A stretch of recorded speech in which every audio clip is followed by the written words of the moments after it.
तो welcome to our channel आपन academy. Finally आप जितने भी क्लास 12 के स्टूडेंट हैं बिल्कुल तैयार हो जाइए, क्योंकि आज के इस वीडियो में हम लोग चैप्टर 2 बड़े ही मज़ेदार अंदाज में कंप्लीट करने वाले हैं। जी हाँ, न्यू बैच 2026 स्टार्ट हो चुका है और 2025 में आप तैयारी कर रहे हैं 2026 के एग्ज़ाम के लिए। तो 2026 के बोर्ड एग्ज़ाम के लिए 12th क्लास के उर्दू का चैप्टर 1 हम लोग ऑलरेडी कंप्लीट कर चुके हैं। चैप्टर 2 का नाम है उर्दू, क्लास 12 के उर्दू के चैप्टर 2 का क्या नाम है? तो मिट्टी का तेल। देखिए इतना बड़ा मैं लिख दी हूँ ताकि आप लोगों को अच्छे से दिखाई दे। ठीक है, मिट्टी का तेल। आप लोग सोच रहे होंगे बड़ा ही खतरनाक टाइटल है, आखिर इसमें क्या बताया गया है? मैं बोल रही हूँ ना, मिट्टी का तेल। डोंट जज a book by its cover. किसी भी किताब को उसके खोल से नहीं आंकना चाहिए। ठीक है, आप मिट्टी का तेल टाइटल सुनकर और पढ़कर ये ना समझें कि ये चैप्टर बहुत बेकार होगा। जी नहीं, ऐसा बिल्कुल भी नहीं है। आज के इस चैप्टर से आप लोगों को बहुत कुछ सीखने को मिलेगा और बहुत ही मज़ेदार अंदाज में हम लोग चैप्टर को कंप्लीट भी कर लेंगे और आपको पता भी नहीं चलेगा।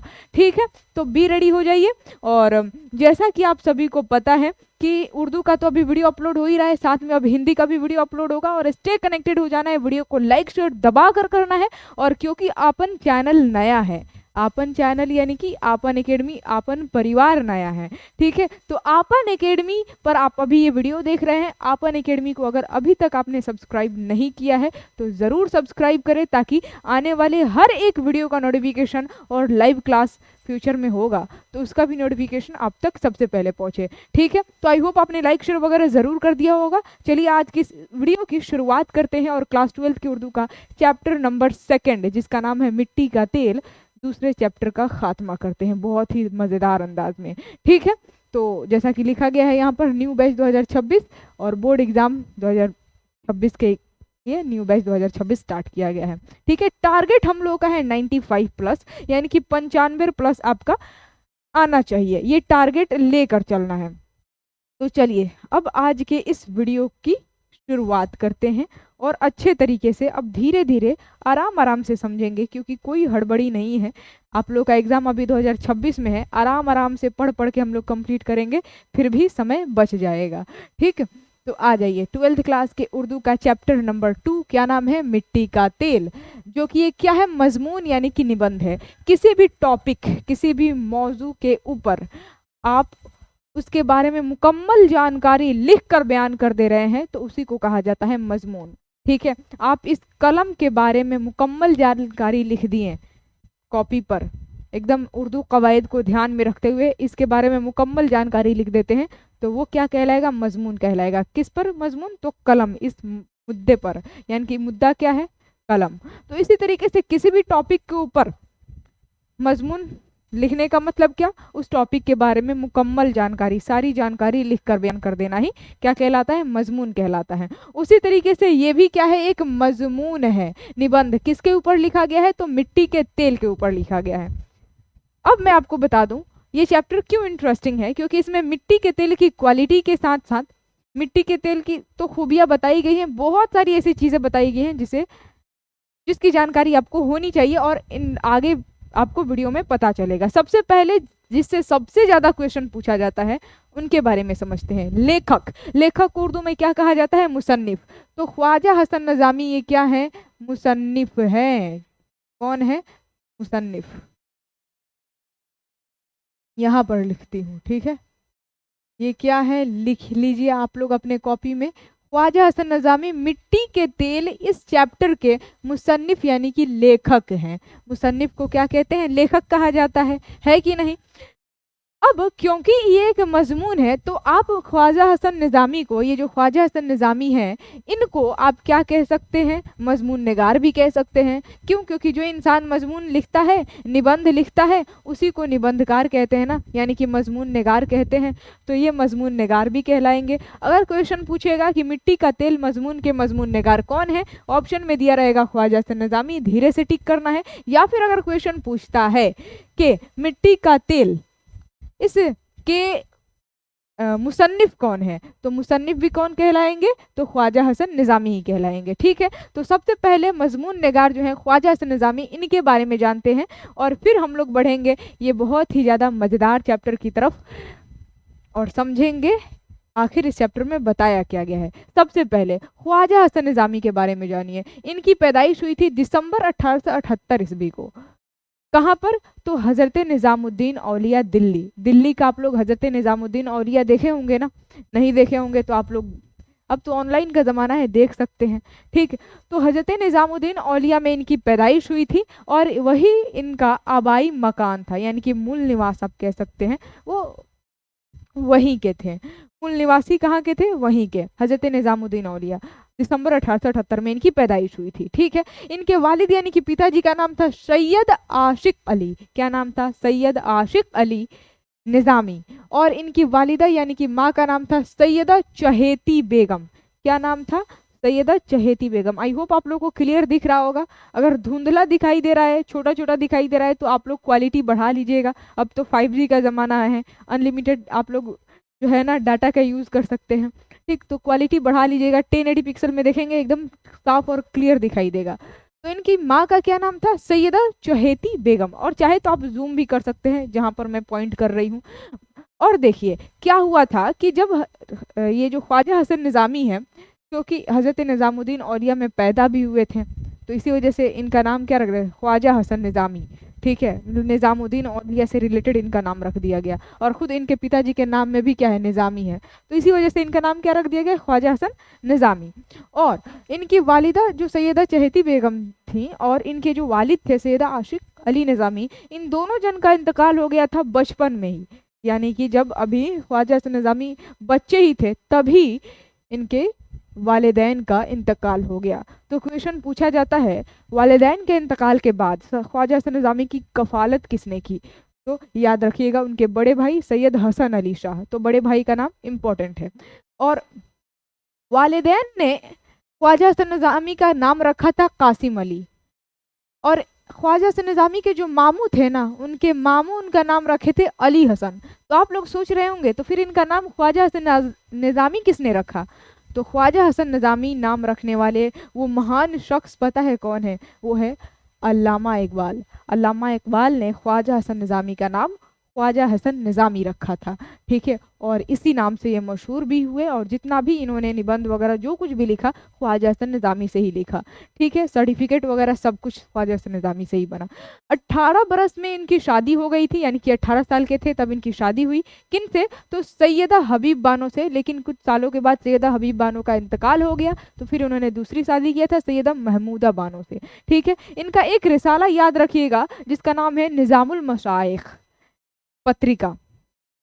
काफी इंपॉर्टेंट है, आज तक तो पूछा नहीं गया है लेकिन पूछ सकता है। फिर है, इन्होंने 200 से ज्यादा किताबें लिखी थी। 200 से ज्यादा, सोचिए, इन्होंने 200 से ज्यादा किताबें लिखी थी। लेकिन ये क्वेश्चन अभी तक नहीं पूछा गया है, हो सकता है कि पूछ दे। जो जो क्वेश्चन पूछा गया है वो तो मैं बता ही दी। इन ये क्वेश्चन पूछा जाता है कि ख्वाजा हसन निज़ामी ने उनके ख्वाजा हसन निज़ामी के वालिदैन ने उनका क्या नाम रखा था, या फिर उनके मामू ने उनका क्या नाम रखा था, या फिर ख्वाजा हसन निज़ामी का ख्वाजा हसन निज़ामी नाम किसने रखा। ठीक है, या फिर ये कहाँ पैदा हुए? हज़रत निज़ामुद्दीन औलिया ऑप्शन में दिया रहता है। ठीक है, और वालिदा का ज्यादा पूछता है, इनके वालिदा का क्या नाम है? ऑप्शन में दिया रहेगा सैयदा चहेती बेगम। हर एक पॉइंट जो मैं नोट करते आप सभी लोग को पॉइंट आउट करते जा रही हूँ वो सब अपने दिमाग में फिट करते चल ले जाना है आपको। मुख्तलिफ तीर्थ स्थानों की भी ये यात्रा किए थे। देखिए ख्वाजा हसन निज़ामी जो है ना, ये अलग अलग जगह जाकर जॉब भी किए थे। क्या किए थे? नौकरी किए थे।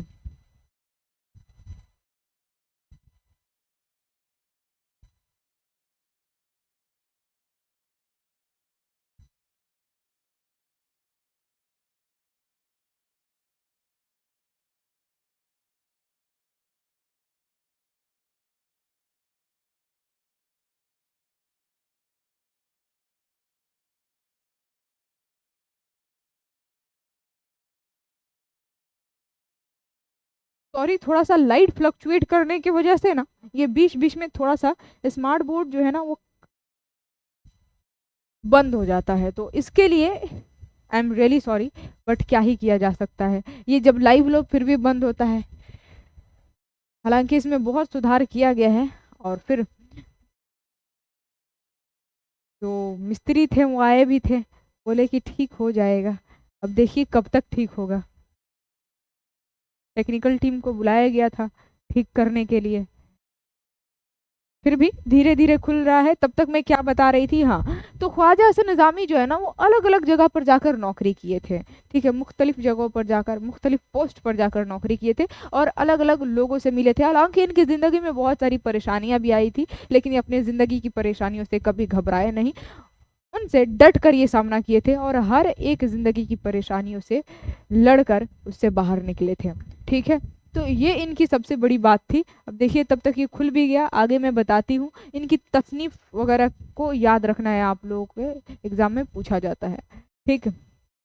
चलिए फाइनली ये खुल गया, ठीक है, और सब विजिबल तो हो ही रहा होगा।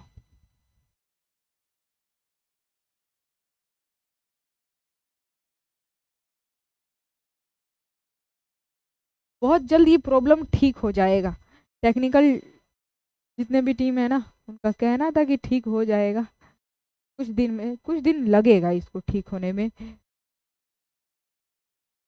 तो हम लोग यहाँ पर थे, 200 से ज़्यादा इन्होंने किताबें लिखी थी, अलग अलग जगहों पर ये जाकर नौकरी भी किए थे। और देखिए मुख्तलिफ तीर्थ स्थानों, अलग अलग जो तीर्थ स्थान हैं वहाँ पर भी इन्होंने जाकर यात्रा की थी। और 1 मिनट, यस, तो देखिए यहाँ पर क्या लिखा गया है, मुख्तलिफ तीर्थ स्थानों की भी यात्रा इन्होंने की और हिंदू साधुओं से फलसफा वेदांत भी सीखा, यानी कि फिलॉसफी भी सीखे थे। तो अलग अलग तीर्थ स्थानों पर इन्होंने जाकर यात्रा भी की और हिंदू साधुओं से फलसफा वेदांत भी सीखा था। कब्र जो है ना ये अपनी मौत से 50 साल पहले ही बनवा लिए थे। सोचिए ये कितना आगे थे, कितने आगे की सोच रखने वाले, कितने दूरदर्शी थे। अपने मौत से 50 साल पहले ही इन्होंने अपनी कब्र बनवा ली थी कि जब मैं मर जाऊंगा, जब मेरा इंतकाल हो जाएगा तो मुझे इसी कब्र में दफन किया जाएगा। तो क्वेश्चन पूछेगा आपसे कि ख्वाजा हसन निज़ामी ने कितने साल क़िब्ल यानी कि कितने साल पहले अपनी कब्र बनवा ली थी, तो 50 बरस क़िब्ल यानी कि 50 साल पहले, ठीक है। फिर आगे इनकी तसानीफ की बात कर लेते हैं। तसानीफ मतलब क्रिएशन, इन्होंने क्या क्या लिखा, यानी कि किताब आप कह सकते हैं। तो रोज नामचे ये इन्हीं का तसानीफ है, यानी कि क्रिएशन है। कलमी चेहरे इन्हीं का लिखा हुआ है। सी पारा दिल इन्हीं का लिखा हुआ है। ये तीनों इंपॉर्टेंट है। सबसे ज़्यादा सी पारा दिल से पूछा, सी पारा दिल किसका तसनीफ है, ये पूछा जाता है आप लोगों के एग्जाम में।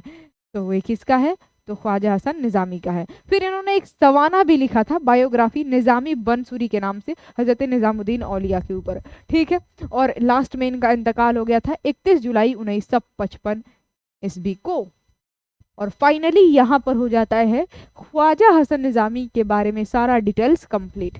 थोड़ा सा जो है ना डिटेल्स जानने में उतना मज़ा नहीं आता है जितना मज़ा चैप्टर को पढ़ने में आता है। तो चलिए अब चैप्टर को स्टार्ट करते हैं। मिट्टी का तेल आखिर इस मजमून में क्या बताया गया है समझते हैं। देखिए ये थोड़ा सा और मजमून के बारे में जान लीजिए। मजमून के बारे में मैंने तो स्टार्टिंग में ही बता दिया कि किसी भी टॉपिक के ऊपर कंप्लीट जानकारी, मुकम्मल जानकारी लिख कर बयान कर देना ही मजमून कहलाता है। मजमून 4 तरह के होते हैं, ठीक है। ज़रीफ़ाना मजमून, इल्मी मजमून, तनक़ीदी मजमून और एक इंशाइया। ज़रीफ़ाना नाम ही में जिसमें हंसी मजाक हो, जिस मजमून, जिस निबंध में, जिस ऐसे में, उसको ज़रीफ़ाना कहते हैं। जिस मजमून से हमें इल्म यानी कि ज्ञान मिले उसे इल्मी मजमून। और तनकीदी मजमून कहते हैं। तनकीद का मतलब होता है खरे खोटे की पहचान। याद रखिएगा, अगर राइटर कुछ भी लिखा है, वो कहानी लिखा है, कविता लिखा है, गज़ल, कुछ भी लिखा है, कुछ भी लिखा है वो, ठीक, खाका लिखा है, कुछ भी लिखा है, तो उसमें क्या सही है क्या गलत है ये लिख कर बयान कर देना ही क्या कहलाता है, तनकीद कहलाता है। जो इंसान तनकीद लिखता है उसको तनकीद निगार कहते हैं और तनकीद लिखने को तनकीद निगारी कही जाती है, ठीक है। तो अगर तनकीद का मतलब क्या होता है, खरे खोटे की पहचान करना, क्या सही क्या गलत है ये लिख कर बयान कर देना, इसी को क्या कहते हैं, तनकीद को हिंदी में कहते हैं आलोचना। आलोचना का मतलब सिर्फ ये नहीं कि बुराई करना, आलोचना का मतलब होता है अच्छाई और बुराई दोनों बताना। तो तनकीदी मजमून किसे कहते हैं, जिस टॉपिक के ऊपर आप मजमून लिख रहे हैं ना उसकी अच्छाई बुराई दोनों आप बताए हैं, यानी कि उसके ऊपर आप तनकीदी मजमून लिखे, यानी कि तनकीद किए उस टॉपिक के ऊपर, उस मजमून के ऊपर क्या किया, तनकीद किए हैं, तो उसको क्या कहते हैं, तनकीदी मजमून। और तनकीदी मजमून में हल्का हल्का शेर और शायरी की तरफ भी रुझान होता है, ठीक है। और एक होता है इंशाइया। तो इंशाइया तो आप लोग को आगे चैप्टर में पढ़ना ही है। इंशाइया किसे कहते हैं, आप आगे चैप्टर की तरफ बढ़ेंगे ना, आज जैसे कि चैप्टर 2 है, 3, 4 आगे बढ़ेंगे तो आपको बताना ही है मुझे कि इंशाइया किसे कहते हैं, वो आप लोगों को आगे चैप्टर में बता दिया जाएगा। तो याद रखिएगा इंशाइया के 4 प्रकार, ज़रीफाना, इल्मी और तनकीदी और इंशाइया, ये 4 प्रकार है किसके, सॉरी, मजमून के। ठीक है, अब आगे बढ़ते हैं जरा, मिट्टी का तेल इस चैप्टर में क्या बताया गया है समझते हैं। चैप्टर 2 का क्या नाम है, मिट्टी का तेल, मैं लिख देती हूँ,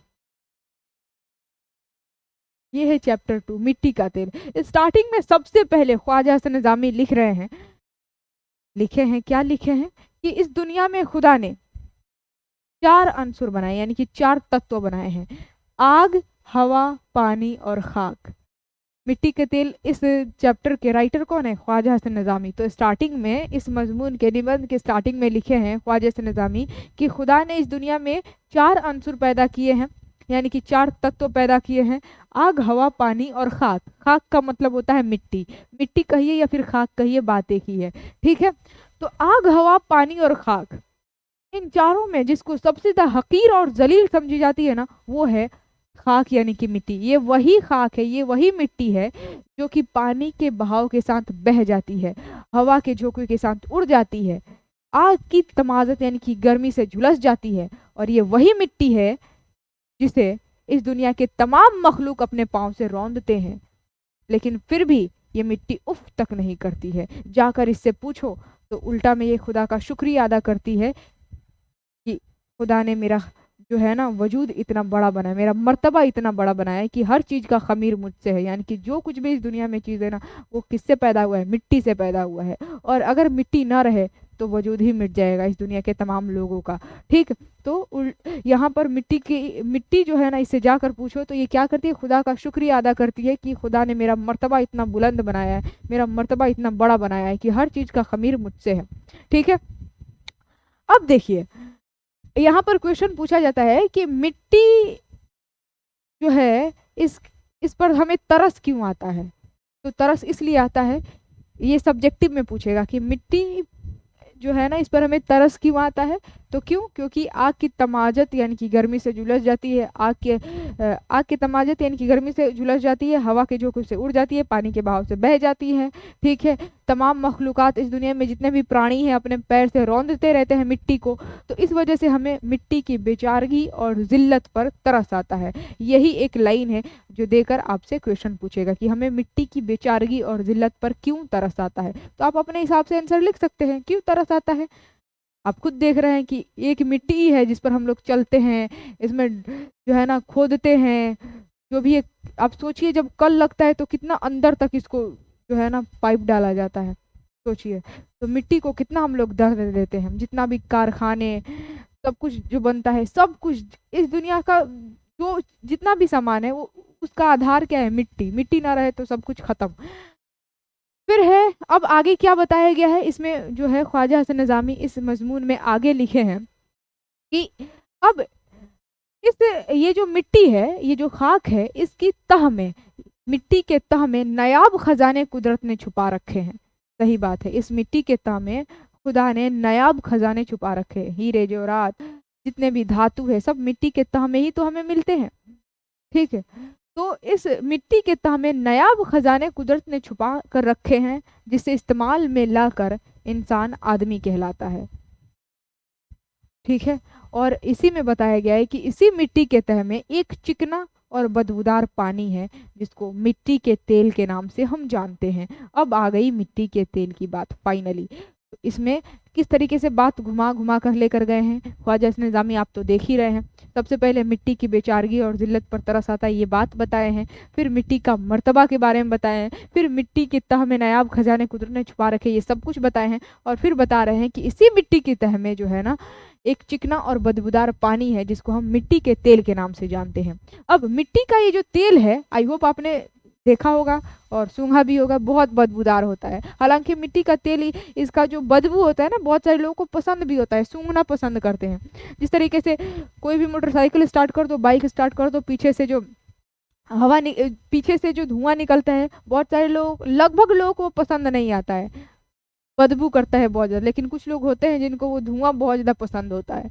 ठीक है, आपको पसंद है कि नहीं, ज़रा कमेंट बॉक्स में लिख कर बता दीजिएगा। तो उसी तरीके से यहाँ पर मिट्टी का तेल भी बहुत ज़्यादा बदबूदार होता है, लेकिन कुछ लोगों को मिट्टी का तेल का जो बदबू है ना, बदबू पसंद होता है।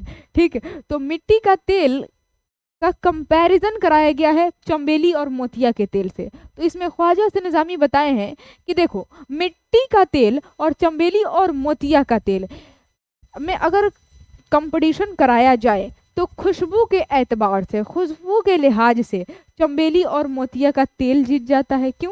क्योंकि चंबेली और मोतिया का तेल जो है ना, उसका खुशबू बहुत ज़्यादा खुशबूदार होता है, लोग सूंघना पसंद करते हैं। लेकिन मिट्टी का तेल, इसका तो खुशबू नहीं होता, इसका बदबू होता है। ठीक है, तो खुशबू के लिहाज से इन दोनों में अगर कंपटीशन कराया जाए तो चंबेली और मोतिया के तेल जीत जाते हैं। लेकिन अगर बात की जाए मिट्टी के तेल के इस्तेमाल के लिहाज से, इसका कितना यूज़ होता है, ठीक है, तो मिट्टी का तेल इसमें जीत जाता है। मतलब मिट्टी के तेल और चंबेली और मोतिया के तेल में अगर तेल में कंपटीशन कराया जाए कि किसका इस्तेमाल सबसे ज़्यादा है, कौन सबसे ज़्यादा फ़ायदा हमसे, किससे सबसे ज़्यादा फ़ायदा मिलता है, तो वो है मिट्टी का तेल। क्योंकि मिट्टी का तेल आप लोग पहले के ज़माने में देखते होंगे, अब तो खैर लाइटिंग शाइटिंग की व्यवस्था आ गई है, 5G हो गया है, ठीक है, डिजिटल भारत हो रहा है, तो अभी तो आप नहीं देख पा रहे होंगे मिट्टी का तेल। लेकिन पहले के ज़माने में हर चीज़ मिट्टी के तेल से था, चिराग वगैरह, लालटेन वगैरह सब कुछ मिट्टी का तेल से ही जलाया जाता था। ठीक है, और जितने भी हैं गाड़ियाँ चलती हैं, सब कुछ जो है वो मिट्टी के तेल से ही एक तरह से आप कह सकते हैं। तो इस चीज़ के लिहाज से इस्तेमाल और ज़रूरत के लिहाज से समझिए, ज़रूरत के लिहाज से अगर मिट्टी का तेल और चंबेली और मोतिया के तेल में कंपटीशन कराया जाए तो मिट्टी का तेल जीत जाता है। क्योंकि मिट्टी का तेल की ज़रूरत हम इंसानों को बहुत ज़्यादा है। ठीक है, तो ज़रूरत के लिहाज से मिट्टी का तेल जीत जाता है और खुशबू के लिहाज से चंबेली और मोतिया का तेल जीत जाता है। ठीक है, तो ये हो गई मिट्टी का तेल। ये भी बताया गया है कि मिट्टी का तेल जो है ना, वो इंसान का शरीक गम है। शरीक गम है क्यों? यानी कि शरीक गम का मतलब होता है गम में शरीक होता है। जब इंसान का ब्रेकअप हो जाता है, जुदाई हो जाती है, ठीक है, जब आप कह सकते हैं कोई प्रेमी है और उसकी प्रेमिका से जुदाई हो जाती है, ठीक है, तो ब्रेकअप हो जाता है, तो अब तो वो अकेला हो गया। अब अकेला अपने गम में डूबा रहता है, कमरा अंधेरा रहता है और अपने कमरे में आकर बैठकर गम में डूबा हुआ यादों को याद करता है। तो उस वक्त, पहले के ज़माने की बात करें, उस वक्त तो चिराग ही रहता था, मिट्टी का तेल का चिराग जलता था। ठीक है, मिट्टी का तेल जल जल कर अपना वजूद खत्म करती थी और इंसान के गम में शरीक होती थी। यानी कि जब जुदाई की रात, जुदाई की रात, जब किसी का ब्रेकअप हो जाता है और जुदाई के रात के दिन अपने कमरे में वो इंसान बैठकर रो रहा होता है, तो उसके गम में शरीक होने वाला और कोई नहीं, ये मिट्टी का तेल ही होता है। यानी कि मिट्टी का तेल जिससे चिराग जल रहा होता है, वो अपना, ये जो मिट्टी का तेल है, जल जल कर अपना वजूद ख़त्म करती है और इंसान के गम में शरीक होती है। उस वक्त वो अकेला होता है और बेचारा ये मिट्टी का तेल होता है जो जल जल कर अपना वजूद ख़त्म करता है और रोशन तो करता ही है, साथ साथ इंसान के गम में ही शरीक होता है। तो पूछा जाएगा कि मिट्टी का तेल इंसान का शरीक गम कैसे है, तो आप लोग आसानी से नहीं लिख सकते हैं। जब जुदाई की रात इंसान अपने कमरे में अकेला बैठकर गम में डूबा हुआ होता है, तो एक यही मिट्टी का तेल है जो जल जल कर अपना वजूद खत्म करता है और इंसान के गम में शरीक होता है। इस तरह हम कह सकते हैं कि मिट्टी का तेल इंसान का शरीक गम है। कितना आसान है। फिर है अमेरिका का ताजिर, एक है, आगे बताए हैं ख्वाजा हसन निज़ामी कि अमेरिका का एक बिजनेसमैन है जिसका नाम था रॉकफेलर। इसने मिट्टी के तेल का बिजनेस स्टार्ट किया और धीरे धीरे धीरे धीरे धीरे ये इतना बड़ा बिजनेसमैन बन गया कि इसका अब पीछा कोई नहीं कर सकता। मतलब सोचिए, मिट्टी के तेल का इसने बिजनेस स्टार्ट किया और अभी देखिए अमेरिका का सबसे बड़ा ताजिर यानी कि बिजनेसमैन बन चुका है। ठीक, ये भी बताया गया है मिट्टी का तेल बिल्कुल बेगर्ज और बेताल्लुक है। इसका मतलब क्या हुआ? ख्वाजा हसन निज़ामी बता रहे हैं कि मिट्टी का तेल जो है वो बिल्कुल बेगर्ज और बेताल्लुक है। यानी कि किसी, ये जो मिट्टी का तेल है इसको किसी से मतलब नहीं है। मिट्टी के तेल की रोशनी में कोई नमाजी नमाज पढ़े, पुजारी पूजा करे, बच्चे अपना सबक याद करें, चोर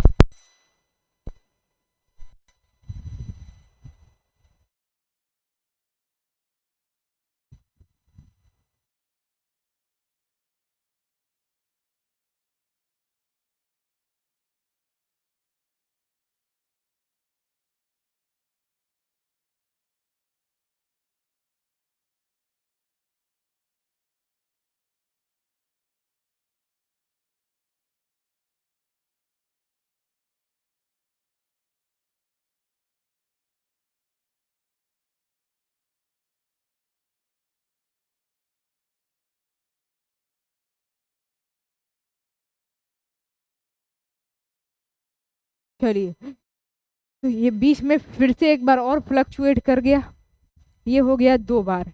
कोई बात नहीं है, अब हम लोग अंतिम पड़ाव पर पहुंच चुके हैं, बहुत जल्द अब चैप्टर कंप्लीट भी होगा। फाइनली ये फिर से बंद हो गया, स्टार्ट करते हैं अभी और फिर आगे हम लोग समझते हैं।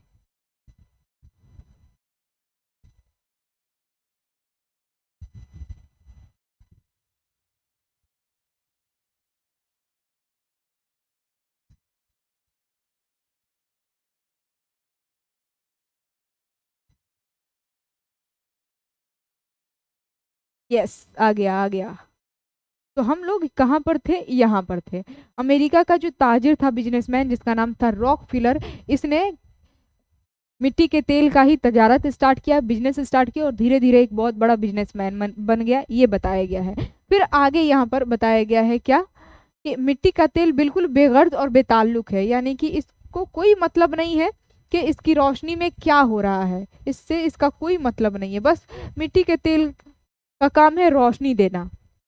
ये बिल्कुल बेगर्द और बेताल्लुक है, मतलब इसका कोई ताल्लुक नहीं है कि इसकी रोशनी में क्या हो रहा है। इसकी रोशनी में, मिट्टी के तेल की रोशनी में कोई नमाजी नमाज पढ़े, कोई पुजारी पूजा करे, बच्चे सबक याद करें, चोर चोरी करे या फिर उसी चोर को पुलिस पकड़े, इससे कोई फर्क नहीं पड़ता है। बस इसका काम क्या है, रोशनी देना। और मिट्टी का जो तेल है ये रोशनी देता रहता है, लेकिन इसका मतलब ये नहीं कि इसके अंदर वो ताकत नहीं है कि ये अपनी रोशनी में होने वाले गलत कामों को रोक सके। बिल्कुल, खुदा ने इसके अंदर ताकत दे रखी है, मिट्टी के तेल के पास ऐसी ताकत है, खुदा ने ऐसी ताकत अता की है कि ये चाहे तो पूरी दुनिया को तबाह व बर्बाद कर सकती है।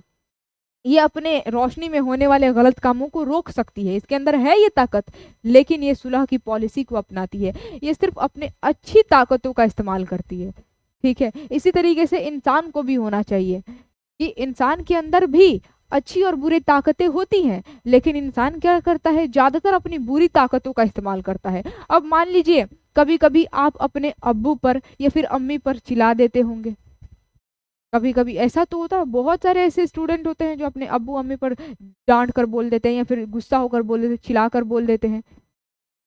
तो हालांकि आपके पास है मैनर, आपके अंदर अच्छी आदतें भी हैं, बुरी आदतें भी हैं, अच्छी शक्तियां भी हैं और बुरी शक्तियां भी हैं, अच्छी ताकत भी है और बुरी ताकत भी है। लेकिन आप पर ये डिपेंड करता है कि आप किस सिचुएशन में आप कौन सी अपनी ताकत का इस्तेमाल कर रहे हैं। वही यहाँ पर बात बताया गया है कि अगर इस दुनिया में मिट्टी के तेल की तरह हर इंसान सुलह की पॉलिसी को अपना ले, यानी कि अपनी अच्छी ताकतों का इस्तेमाल करना शुरू कर दे, तो इस दुनिया में अमन व अमान कायम हो जाएगा, यानी कि इस दुनिया में शांति कायम रहेगी हमेशा, ठीक है।